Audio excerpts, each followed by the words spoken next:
What is up? How are we doing, Pump Fake Pod? I am back from a long-awaited absence, and we are not doing our normal episode as we like to welcome a new episode before we go live on all of our picks for tomorrow's slate.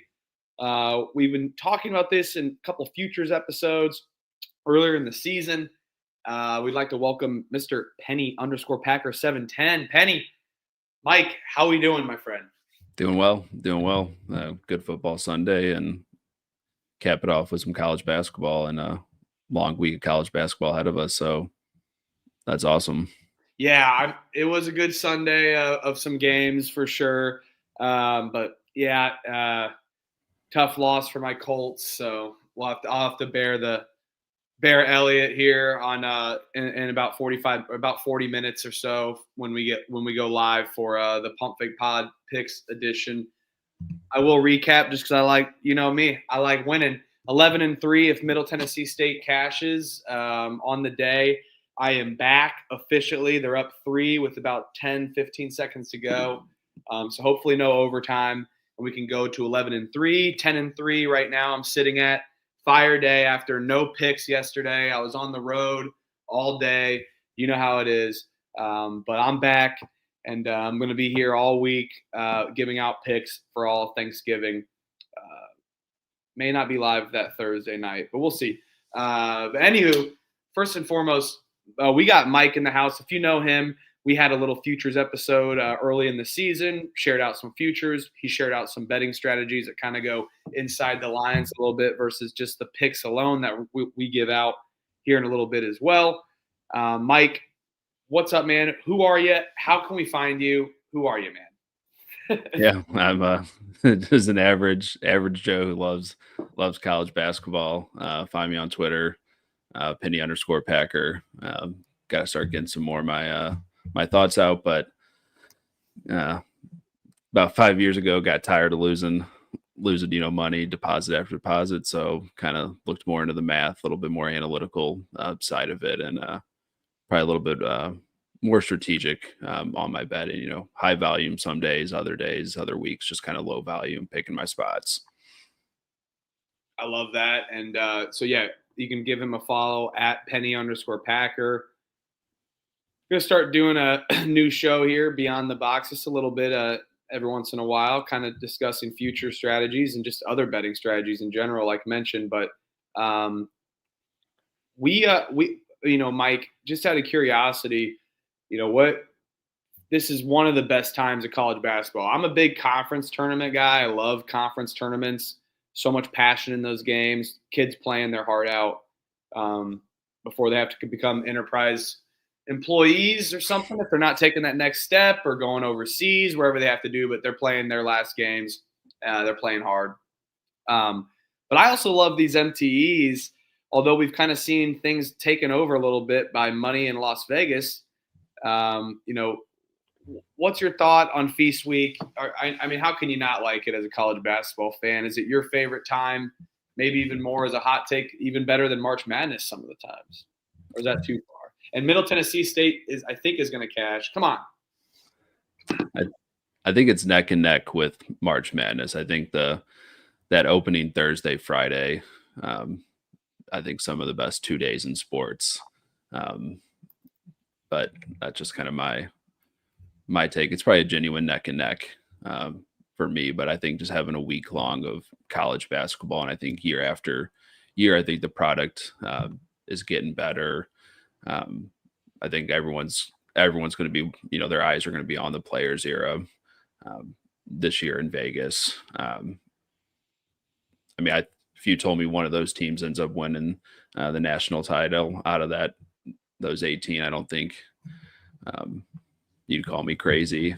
So some real talent. I think it's a super neat idea that they're running with and going to expand next year. So hopefully kind of a, rising tide, kind of brings up all ships, so to speak.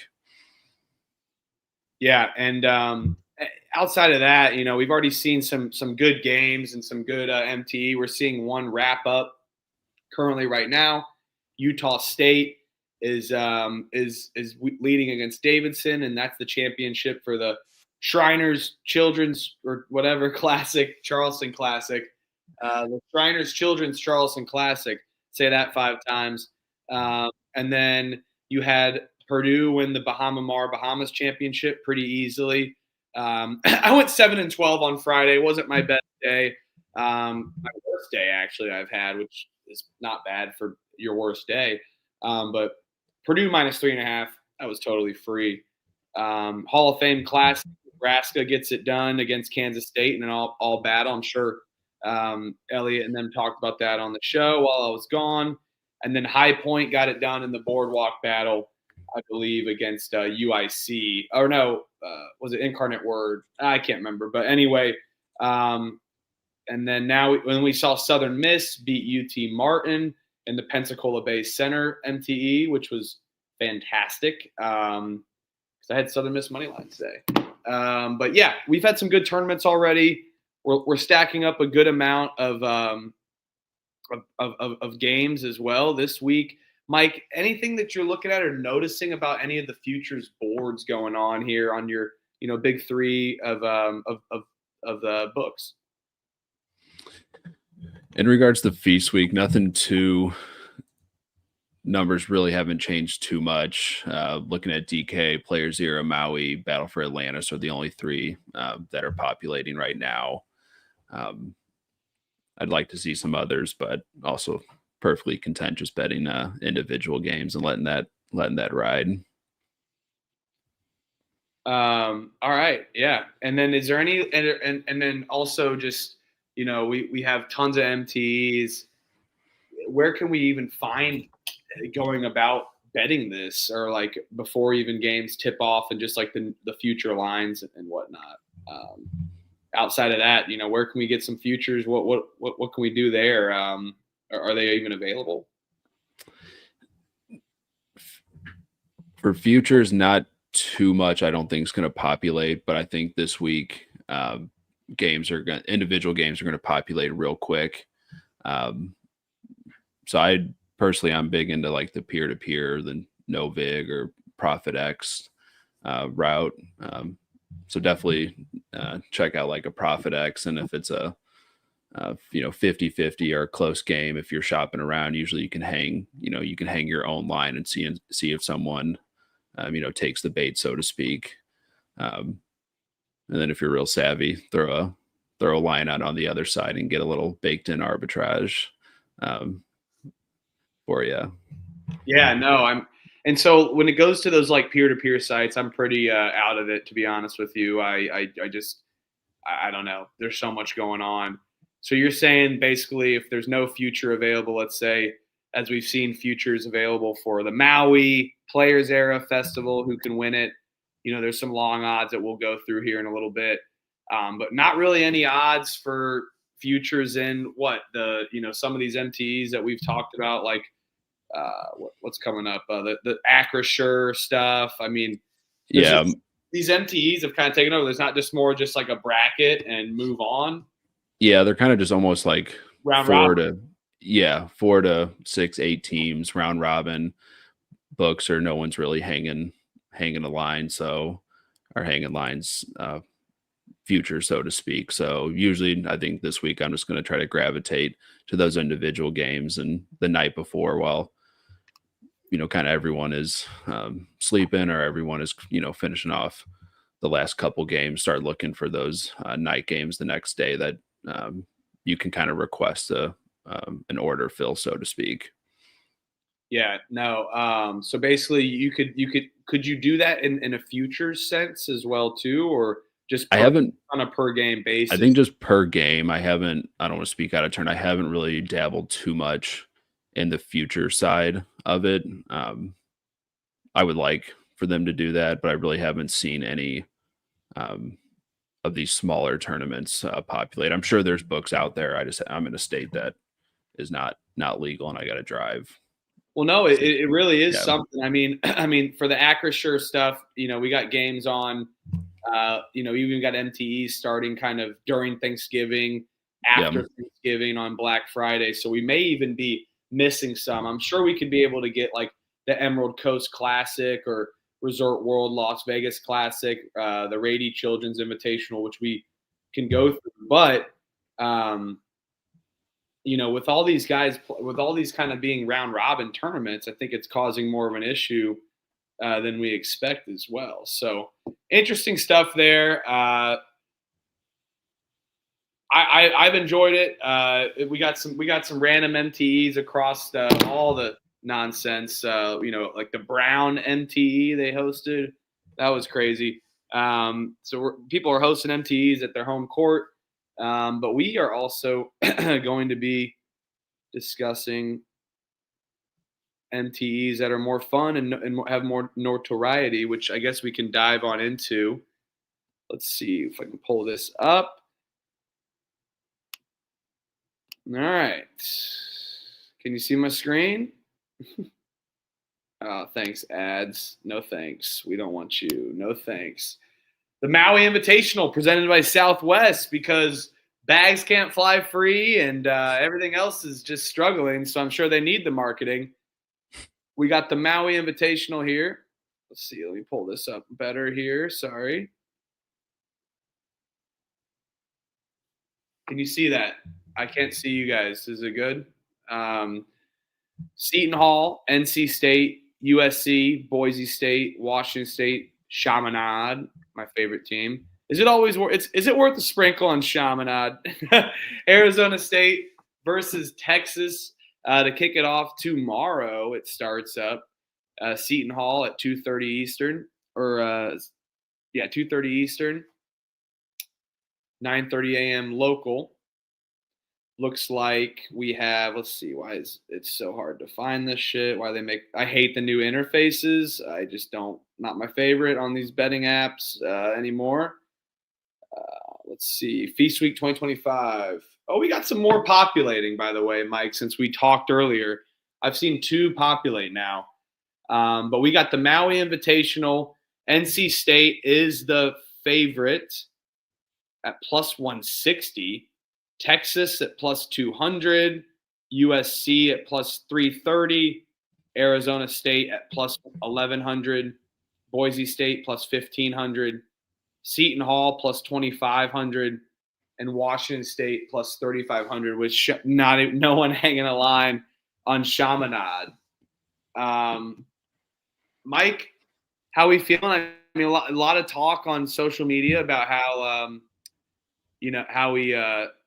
how this tournament hasn't been prolific as it was this year, and maybe for the future, just due to the players' era with their monetary value and just the greed of it all.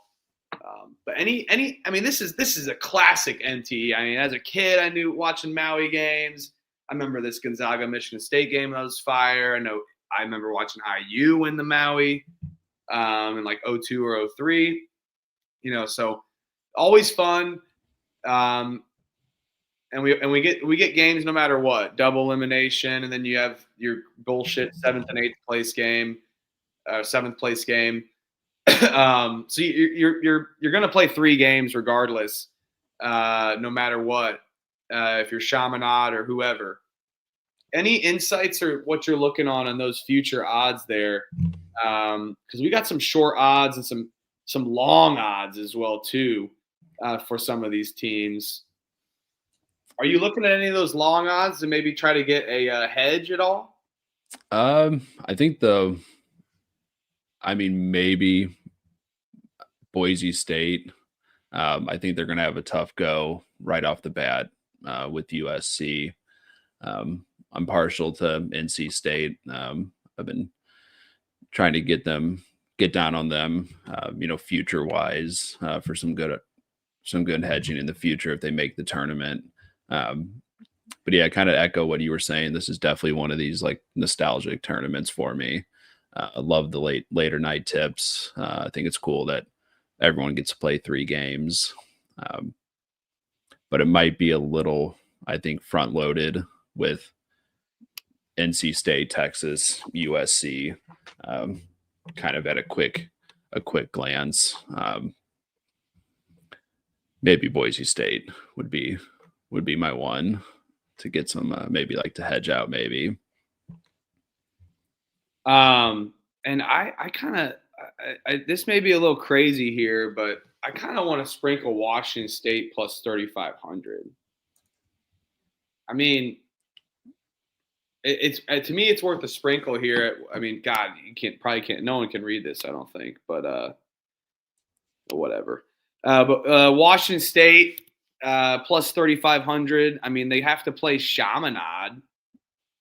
What is going on? But anyway, Chaminade is who they have to play, and then I mean Texas being plus 200. I mean, yeah, I think they should beat Arizona State, but I mean Washington State is such a random up and down team, and now they just because they've lost to a decent Idaho team, and I mean, not saying they're the most talented as compared to some of these other teams for sure. But to me, that's kind of worth a sprinkle, in my opinion. Plus 3,500, especially with them playing Chaminade in round one. Yeah, it's a baked in win unless Chaminade came to play that day. I guess they got home court advantage. They beat somebody, I thought, right? Or no? Am I tripping that out? I would like to believe they have at least one upset in the past. Well, yeah, they do. I know that, but I'm talking like I think they did recently, semi-recently. Let's see, Chaminade. But anyway, I think it's worth a sprinkle. I'm gonna put like just $10 on it. I mean, to win 350, I think it's a no-brainer. Yeah, why not?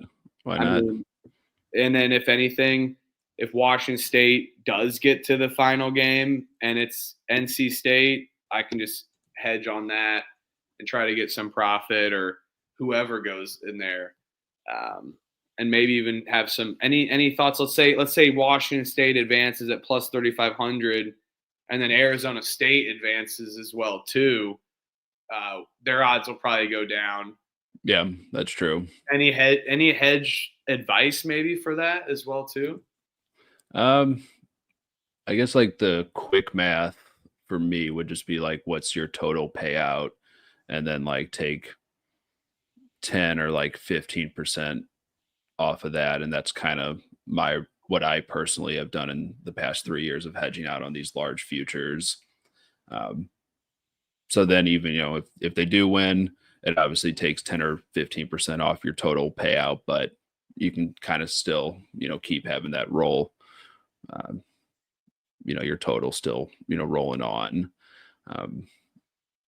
You could do more if you think, it's a bad spot for them, but I kind of like knowing that you're playing with house money, quote unquote, in some regard.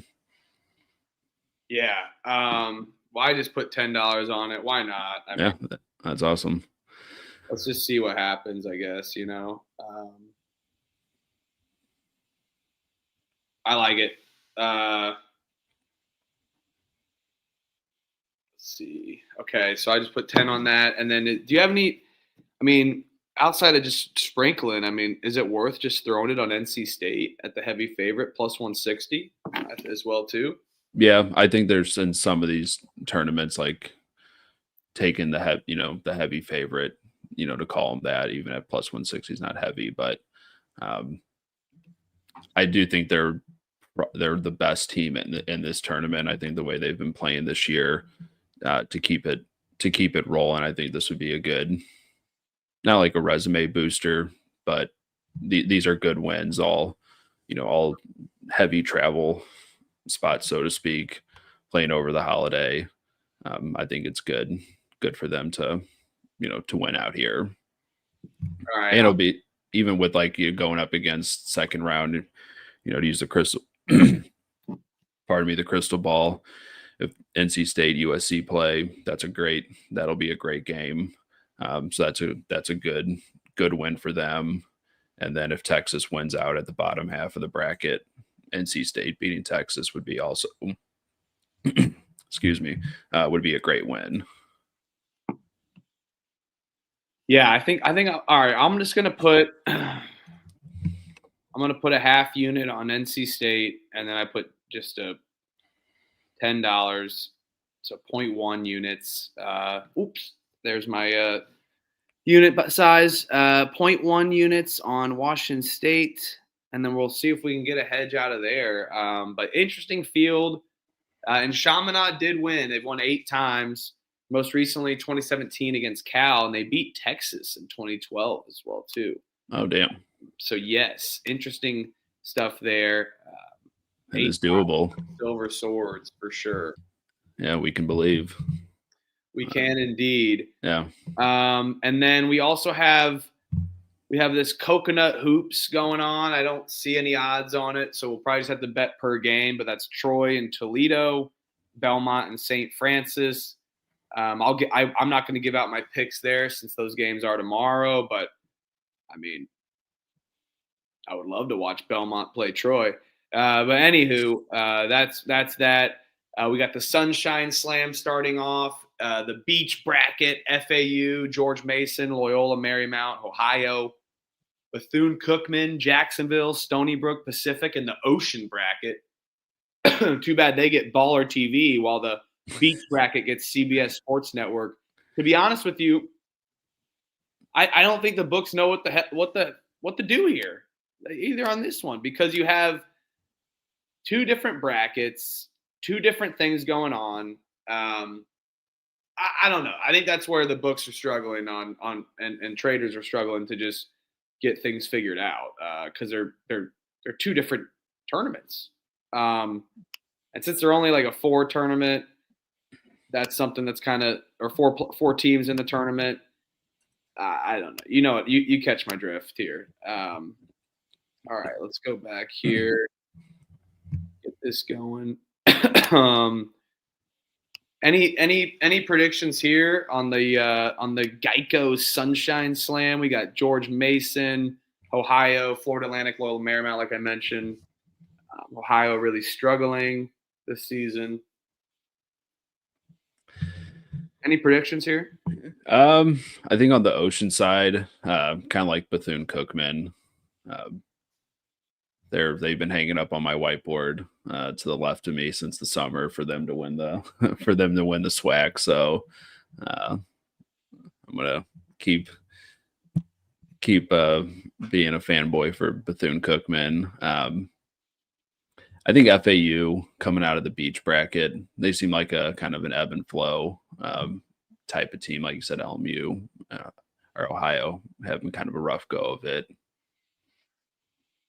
Yeah, I like George Mason playing maybe LMU there. That'd be fun. And then Pacific versus Bethune. So I actually really enjoy this bracket as well too. Okay. That's some good mid-major basketball, for sure. Let's see. I'm all over the place with the stream sharing. All right, let's get to the fun one with the betting lines. Cool. Let's get this rolling. Yeah, Bethune-Cookman are balling, Virgil. I completely agree. It is scary how good they are. Where are we at here? I think William Hill is still hanging like a 2-1 for them to win their conference. Wow. Really?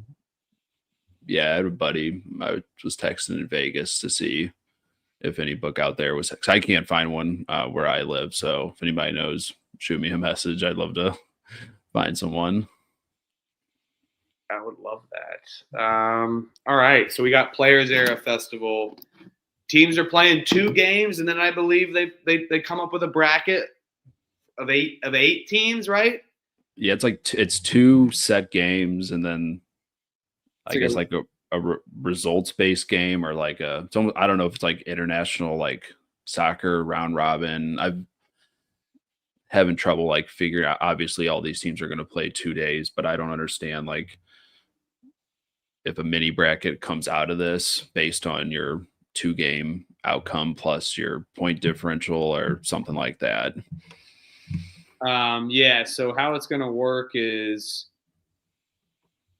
all teams are going to play, and then they go into the 8 I believe then they go into the 8 structure. Entirely new. This is the first year doing the new structure. Everyone's got their set of games.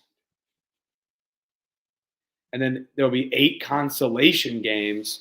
So you're automatically going to play 3 games. or 2 games, excuse me, and then the championship game as well too. So kind of all over the place.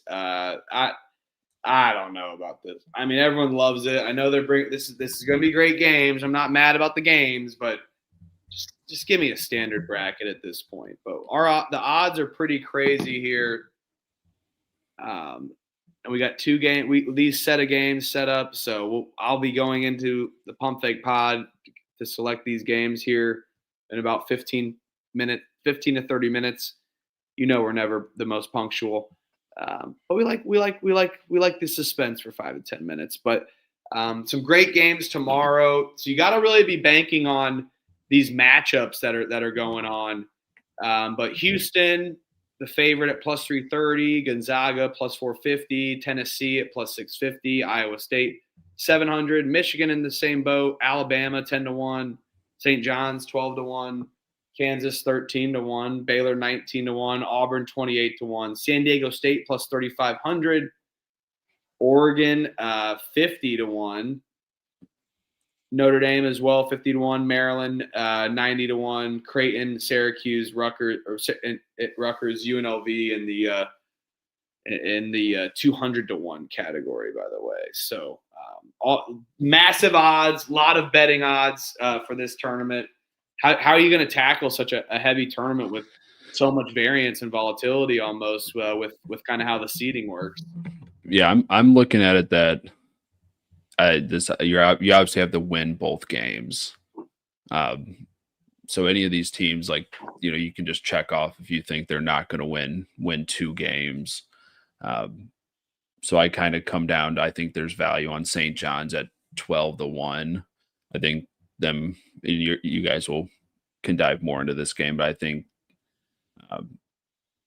Iowa State and St. John's is going to be a great game. So I think if St. John's gets past Iowa State, then they got to still get through Baylor. But I think winning that first game is crucial. And I think at 12 or 13-1, 12-1, sorry, there's good value. And I'll probably talk out of both sides of my mouth. I think Iowa State at 7-1, there still is also decent value with I think them playing Creighton the second day. So those 2 teams, even though you're kind of betting against each other, I like those numbers. But I also love, I think Houston's Houston. Gonzaga might be one of the better team, if not top teams in the country right now, the way they're playing. So 4.5 to 1 is a good number for them as well. Okay, so the criteria after day 2, and I do like that. St. John's, all 18 teams will be ranked 1 to 18 based on the following criteria: record, head-to-head, plus-minus, tiebreaker, total points scored, total points allowed, AP ranking. That's stupid. But 4 Kings, top 4 players will be decided exclusively by the top 4 places will be decided exclusively by the above criteria. Teams who play during the season or in the same conference will not be reseeded, as these games are for additional guaranteed NIL opportunities. Additional games on Wednesday. Teams ranked 5 to 14 will play 1 game each on Wednesday. Matchups will take more than account just the criteria above, so they want to avoid conference matchups. Yeah. And then 4 teams will stay until Thursday and play a game as part of a 2-game session at Mandalay Bay. The selection process for the game is as follows, most likely with UNLV entering into there. So, wild tournament here, some decent odds. I mean, if you need to win 2 games, you really have to kind of look at these first 2 games essentially. So you're taking a stab with I love that these St. John's and Iowa State are so favorited. Yeah. But that's a tough matchup. So you really got to pick against them. Man, I'm going to sprinkle. I'm just going for the sprinkles on these futures. I'm going to do another 0.1 unit on San Diego State plus 3,500. I mean, they have a chance to beat Michigan. I know that they did well in the tournament last year. I mean, Michigan at 4-0. They haven't had a blunder yet. They've played some tough games, but I kind of like that. And then you play Oregon, who's very beatable this year and just kind of lacks identity. So I mean, a heavy defensive team plus 3,500. I think it's worth a stab. Yep. No, I love that. I think it'll be the San Diego State, Michigan. I'll let you guys get into that more, but I think it's going to be a defensive rock fight. And I do like the Aztecs this year. So, and then Houston plays Tennessee. So Houston will play Rutgers or it's not Rutgers. Sorry, Syracuse. That's a blowout. And then they play Tennessee. So both orange teams. Interesting. I mean, I'm not ready to dive in on Houston at plus 330 with all these big odds hanging here. So, like we did with NC State on the Maui, but I mean, that's a pretty favorable field for them, in my opinion. See, Auburn has Oregon as well. That's beatable. Who does Auburn have the second time? Auburn has Michigan also. Michigan laying an egg twice potentially. I don't think Auburn's good enough though, and they could have some trouble against Oregon personally. So for my favorites, let's see. Kansas plays in. Oh, I do like Kansas a little. Kansas. Yeah. Give me Kansas. I know Darren Peterson's not playing, but I mean you're playing Notre Dame and Syracuse. They opened at plus 850, or that was what it was Thursday night. I mean, that's kind of worth it in my opinion. I know that like getting there for the 4 would I mean they could struggle against like a Gonzaga or Houston and whatnot, but I mean still that's worth a sprinkle. Not even a sprinkle. I'll do a quarter unit on that. So I got 3.5 units out there with San Diego State and Kansas. Got Washington State and NC State in the Maui. So I like to do like a sprinkle and a somewhat of a favorite, but I feel like that's decent. And we're getting a lot of regression with Darren Peterson, but I think they're baking it in a little too much. I think they definitely can beat any of those teams, maybe outside of Houston, but we'll see. I don't know.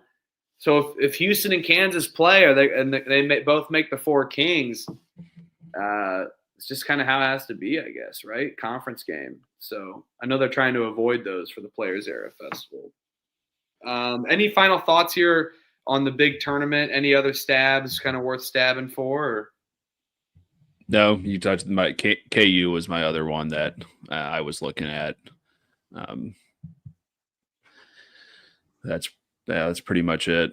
I might just roll with my St. John's Iowa State strategy and see if I like it. See if the defense will will be there. But I actually might look at San Diego State. Hopefully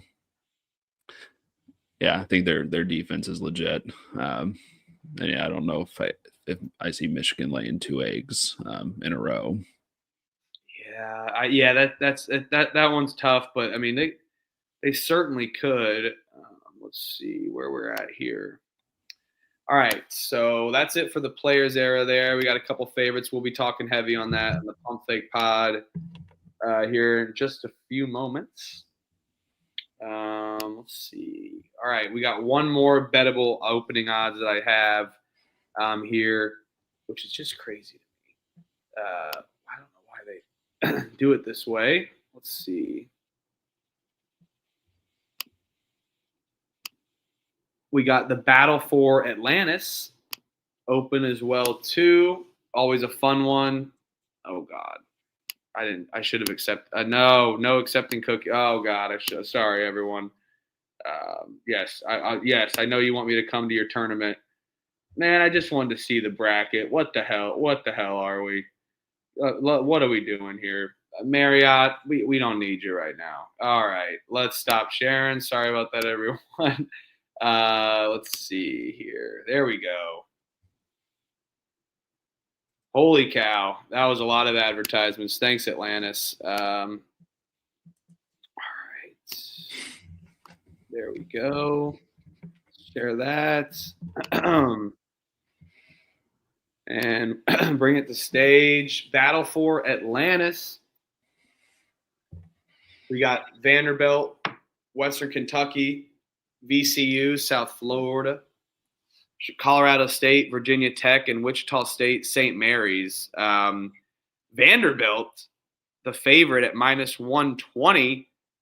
St. Mary's, the second at +270. Virginia Tech at +850. VCU at 11-1. South Florida 15-1. Colorado State as well. Wichita State 40-1, and Western Kentucky 130-1. Wild. This starts up tomorrow. Any thoughts here, Mike, on the battle for Atlantis? I guess my quick knee jerk would be I just can't get behind taking like a favorite like Vandy. So it would be literally either like St. Mary's or Virginia Tech, VCU. I don't see anyone else in the bottom four winning that. No, I have to agree with you there. There's just no chance I'm taking Vanderbilt -120. No. I mean, fuck. The $10 Western Kentucky pays $1,300.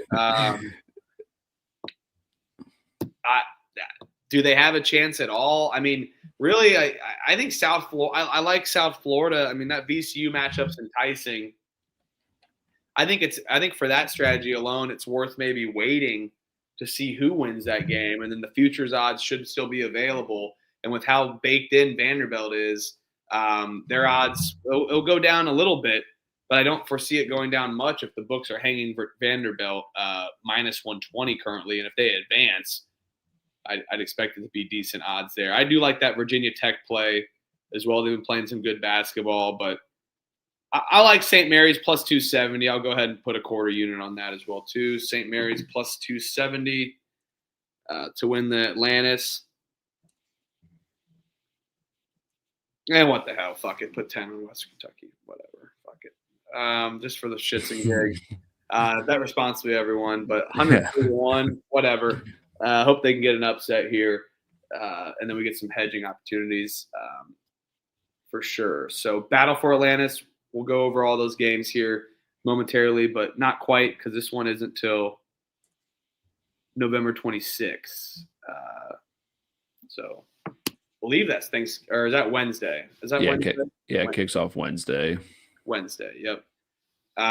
Wichita State's not a bad sprinkle either, Danny Dumbship. +4,000.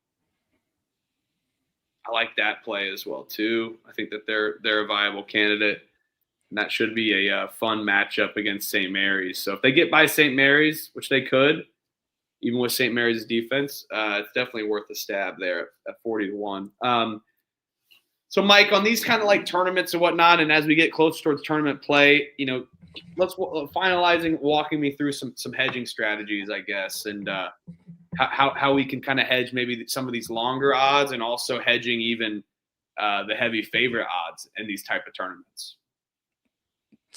Yeah, I mean, if you got like a heavy like this Vandy, for example, like I would like what I do typically like in the 30,000 foot view, like I'll parlay NCAA championship, teams that I like. I'll throw in some random soccer legs. I'll throw in some random NHL legs, get exaggerated odds, and then gives me a good baseline for hedging. And I think the principle is still the same, just a smaller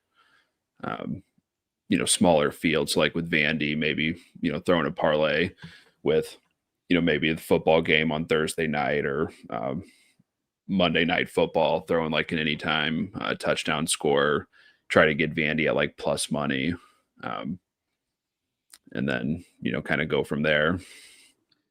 Okay. But also, and then also maybe like, let's say I have like NC State +160, they're going.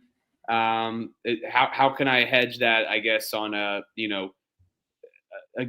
taking another team to win the tournament, or can I hedge it through money lines? A lot of these tournaments versus like just taking a favorite, you kind of do a money line rollover as well, which is essentially a future. But how can I avoid more risk with just a solid hedge strategy, maybe closer towards the championship outside of these first rounds? So kind of just a hypothetical here, but more of how do I hedge when I have a heavy favorite ticket in the finals of these games or the semifinals, or versus how do I hedge on a with a long dog that's made quite a run. Maybe I have a cash out option as well, but I'm not hitting that button. No way. Yeah. Never take their cash out.